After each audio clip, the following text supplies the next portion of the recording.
എല്ലാവർക്കും ടെക്ലേ മഠത്തിലേക്ക് സ്വാഗതം. നമ്മൾ ഡിസ്കസ് ചെയ്യാൻ പോകുന്ന റിയൽമി P1 Pro 5G കുറിച്ചാണ്. സോ ഏപ്രിൽ 15 തീയതിയാണ് ഈ സ്മാർട്ട് ഫോൺ ഇന്ത്യയിൽ ലോഞ്ച് ആവുന്നത്. സോ 20,000 റുപ്പീസിന് താഴെയാണ് ഫോൺ വരാൻ പോകുന്നതാണ് റിയൽമി പറയുന്നത്. സോ ഇത്തിരി ടഫ് കോമ്പറ്റീഷനുള്ള പ്രൈസ് റേഞ്ചാണ് ഇത് വരുന്നത്.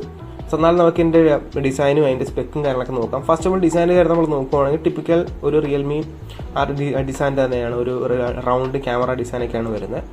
8.2 mm ആണ് തിക്നെസ് വരുന്നത്. 187 ഗ്രാം വെയിറ്റ് വരുന്നുണ്ട്. ലെതർ അല്ലെങ്കിൽ ഗ്ലാസ് ബാക്ക് എന്നാണ് പറയുന്നത്. അതിനൊരു ക്ലാരിഫിക്കേഷൻ വന്നിട്ടില്ല. IP65 റേറ്റിംഗ് എന്തായാലും വരുന്നുണ്ട്. അത് നല്ല കാര്യം തന്നെയാണ് ഈ പ്രൈസ് റേഞ്ച് കൊടുക്കുന്നത്. കാരണം ഹെവി റെയിനിലൊക്കെ ഈ സ്മാർട്ട് ഫോൺ കൊണ്ടുതന്നെ കുഴപ്പമൊന്നുമില്ല. പക്ഷേ വെള്ളത്തിൽ മുക്കിയിടാൻ പറ്റത്തില്ല. പിന്നെ ഡിസ്പ്ലേ ഫിംഗർ പ്രിന്റ് സ്കാനറും കാര്യങ്ങളൊക്കെ വരുന്നുണ്ട്. സോ ഡിസൈൻ അത്യാവശ്യം നല്ല ഡിസൈൻ തന്നെയാണ്. നല്ല ഡ്യൂറബിൾ ആയിട്ടുള്ള ഡിസൈൻ തന്നെയാണ് വരുന്നത്. ഇതിൻ്റെ ഡിസ്പ്ലേ കാര്യം നമ്മൾ നോക്കുവാണെങ്കിൽ 6.67 ഇഞ്ചിൻ്റെ ഒരു ഫുൾ HD പ്ലസ് 10-bit 120 ഹെർട്സിൻ്റെ കർവ്ഡ് AMOLED ആണ്. 244 ഹെർട്സ് ടച്ച് സാമ്പിളിംഗ് റേറ്റും 2160 ഹെർട്സിൻ്റെ TWM ഡിമ്മിങ്ങും വരുന്നുണ്ട്. ഫ്ലിക്കറിങ് കുറയ്ക്കാനായിട്ടാണ് AMOLEDൻ്റെ. 2000 നിറ്റ്സ് ആണ് ബ്രൈറ്റ്നസ് വരുന്നത്. HDR10+ സപ്പോർട്ട് ചെയ്യുന്നുണ്ട്. പാൻഡ ഗ്ലാസ് ആണ് പ്രൊട്ടക്ഷൻ വരുന്നത്. In display finger print scanner വരുന്നുണ്ട്.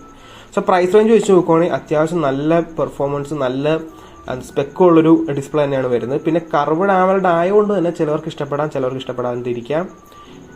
ബാക്കി സ്പെക്കൊക്കെ വെച്ച് നോക്കുവാണെങ്കിൽ അത്യാവശ്യം നല്ല ക്വാളിറ്റി ഉള്ളൊരു ഡിസ്പ്ലേ ആയിട്ടാണ് എനിക്ക് തോന്നുന്നത്. പിന്നെ ഓഡിയോയുടെ കാര്യം നമ്മൾ നോക്കുവാണെങ്കിൽ ഡുവൽ സീരീസ് സ്പീക്കേഴ്സാണ് വരുന്നത്. 3.5 mm ഹെഡ്ഫോൺ ജാക്ക് വരുന്നില്ല. ഇത് നമ്മൾ പെർഫോമൻസിൻ്റെ കാര്യം നമ്മൾ നോക്കുവാണെങ്കിൽ സ്നാപ്ഡ്രാഗൺ 6 Gen 1 ആണ് വരുന്നത്. 4 nm പ്രോസറാണ്. ഇതിന് സ്പെക്ക് ഞാൻ ഇവിടെ കൊടുത്തിട്ടുണ്ട്. LPDDR4X റാമും UFS 2.2 സ്റ്റോറേജ് ആണ് വരുന്നത്.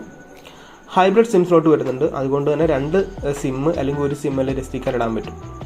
പിന്നെ നമുക്കിവിടെ ആൻറ്റിറ്റ്യൂഡ് സ്കോർ ഞാനിവിടെ കൊടുത്തിട്ടുണ്ട്.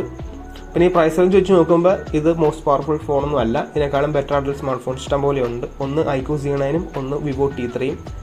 സോ ലാസ്റ്റ് കോമ്പറ്റീഷൻ്റെ കാര്യത്തിൽ ഞാൻ പറയാം. പിന്നെ ക്യാമറയുടെ കാര്യം നമ്മൾ നോക്കുവാണെങ്കിൽ 50 MP പ്രൈമറി സെൻസറാണ് വരുന്നത്. OIS എന്തായാലും ഉണ്ടാവും. പിന്നെ 8 MP അൾട്രാ വൈഡ് ഉണ്ട്. 4K 30 FPS ആയിരിക്കും മാക്സിമം റെക്കോർഡ് ചെയ്യാൻ പറ്റുന്നത്. പിന്നെ 16 MP സെൽഫി ക്യാമറ വരുന്നുണ്ട്. 1080p 30 FPS ആണ് റെക്കോർഡ് ചെയ്യാൻ പറ്റുക. പ്രൈമറി സെൻസർ എന്തായാലും അത്യാവശ്യം നല്ലതായിരിക്കും. പിന്നെ 8 MP അൾട്രാ വൈഡ് നമുക്ക് അറിയാമല്ല, വലിയ ഗുണമൊന്നും കാണത്തില്ല. പിന്നെ ബാറ്ററിയുടെ കാര്യം നമ്മൾ നോക്കുവാണെങ്കിൽ 5000 mAh ബാറ്ററിയാണ് വരുന്നത്. 45 വാട്ട്സിൻ്റെ ചാർജറും കിട്ടും. സോ അത്യാവശ്യം നല്ല കപ്പാസിറ്റിയും വരുന്നുണ്ട്. അത്യാവശ്യം നല്ലൊരു ഫാസ്റ്റ് ചാർജിങ്ങുമാണ് വരുന്നത്. സോ 0 to 100 എനിക്കൊരു തോന്നുന്നു ഒരു 50 മിനിറ്റ്സ് ആ റേഞ്ചൊക്കെ കിട്ടും. 0 to 100 വരുവാണെങ്കിൽ 7 hours എന്തായാലും സ്ക്രീൻ ഓൺ ടൈം പ്രതീക്ഷിക്കാം. പിന്നെ വോയിസിൻ്റെ കാര്യം നമ്മൾ നോക്കുവാണെങ്കിൽ out of the box Android 14 ആണ് വരുന്നത്. Realme UI 5.0 വരുന്നുണ്ട്. 2 വർഷം ആൻഡ്രോയിഡ് അപ്ഡേറ്റും 3 വർഷം സെക്യൂരിറ്റി അപ്ഡേറ്റും ആണ് പറയുന്നത്.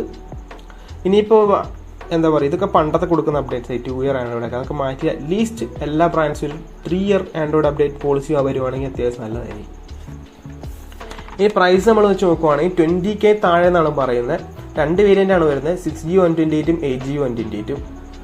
സോ 20K താഴെ നമ്മൾ നോക്കുവാണെങ്കിൽ 2 ബെസ്റ്റ് സ്മാർട്ട് ഫോൺ എനിക്ക് തോന്നിയിരിക്കുന്നത് ഒന്ന് iQOO Z9ഉം Vivo T3യും വരുന്നുണ്ട്. പെർഫോമൻസിന് അത്യാവശ്യം നല്ല കേപ്പബിൾ ആയിട്ടുള്ള സ്മാർട്ട് ഫോണാണ് ഈ സ്മാർട്ട് ഫോൺസ്. 2 അത്യാവശ്യം നല്ല ക്യാമറ വരുന്നുണ്ട്. പ്രൈമറി സെൻസർ, ഡിസ്പ്ലേ ഫ്ലാറ്റ് ആണ്, എന്നാലും AMOLED തന്നെയാണ് വരുന്നത്. പെർഫോമൻസ് ഒരു കോമ്പറ്റീഷനില്ല. 7200 വളരെ പവർഫുൾ ആണ്. GPU ഒക്കെ ട്വൈസ് പവർഫുൾ ആണ് നമ്മുടെ 6 Gen 1 ഒക്കെ ആയിട്ട് കമ്പയർ ചെയ്യുമ്പോൾ. സോ ഈ സ്മാർട്ട് ഫോൺ എങ്ങനെയുണ്ടെന്ന് ചോദിച്ചാൽ ഈ സ്മാർട്ട് ഫോൺ ശരിക്കും P1 Pro എന്ന് പറഞ്ഞാൽ പെർഫോമൻസ് ഓറിയൻറ്റഡ് സ്മാർട്ട് ഫോൺ എന്നാണ് പറയുന്നത് പെർഫോമൻസിന്.